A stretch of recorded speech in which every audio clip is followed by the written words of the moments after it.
This video will explore how we can support students in developing their evaluative language skills. It will make specific reference to the Department of Education and Child Development's language and literacy levels to guide suggested outcomes and activities. There will be a focus on moving students from Level 11, Year 7, to Level 12, Year 8.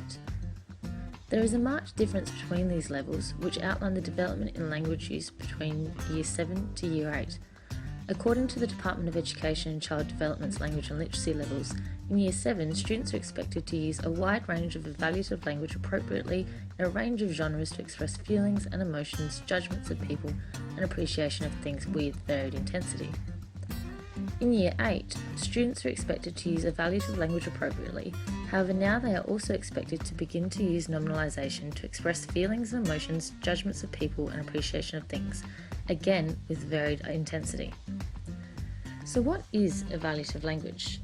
Evaluative language refers to a set of resources which express positive and negative feelings, judgments, and emotions. How writers and speakers use these resources is dependent on their purpose, subject of evaluation, and intended audience response. Evaluative language can be divided into three categories of meaning: affect, language to express people's feelings; judgment, language to praise or criticise people's behaviour; and appreciation, language to assess objects, settings, and appearances. The vocabulary from each of these categories can be positive or negative. We can express evaluations explicitly using attitudinal adjectives either with noun groups, for example, a pleasant young Australian woman, or as full participants in clauses, all people are equal. In noun groups, adjectives fall within the category of describers. Describers can then be defined as attitudinal, dependent on opinion or taste, and factual, objective physical attributes and qualities. These can be followed by classifiers which answer the question, what type?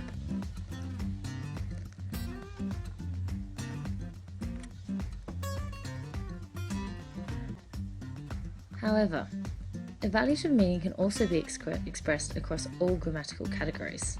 For example, adjectives: confident, satisfied, friendly, annoying, happy; verbs: screaming, crying, curse; adverbials: happily, sadly, unfortunately; and nouns: fear, hope, honesty, cheer.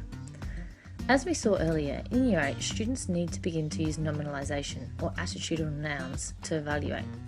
When we express qualities as a noun, we use a more complex and powerful form of evaluative vocabulary.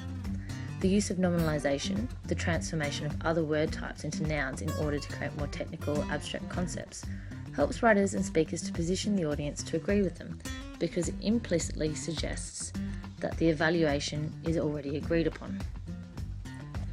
Consider, for example, Kevin Rudd's apology speech when he uses attitudinal nouns to connect the story of an Indigenous woman's experience with the more general evaluations of the stolen generations. Examples include hurt, humiliation, degradation, brutality, assault, and humanity. The use of nominalisation also allows the writer or speaker to efficiently describe, classify, or intensify the evaluation. Consider the words sheer, deep, and most elemental. The text would still make sense without these intensifiers, but the use of nominalisation allows Rudd to be more specific and descriptive in his evaluation by manipulating intensity. So how can we help students make the transition to this more complex form of evaluation as required by the language and literacy levels? We can start by reviewing students' understanding of nouns, noun groups, and nominalisation. Ask students to nominalise evaluative verbs and put into sentences, and then discuss the effect. And build word banks of evaluative verbs and their nominalisations, as well as intensifying words.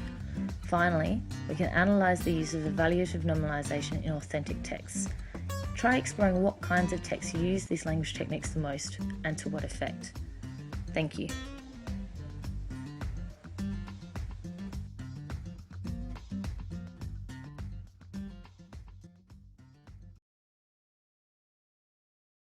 Created using Powtoon.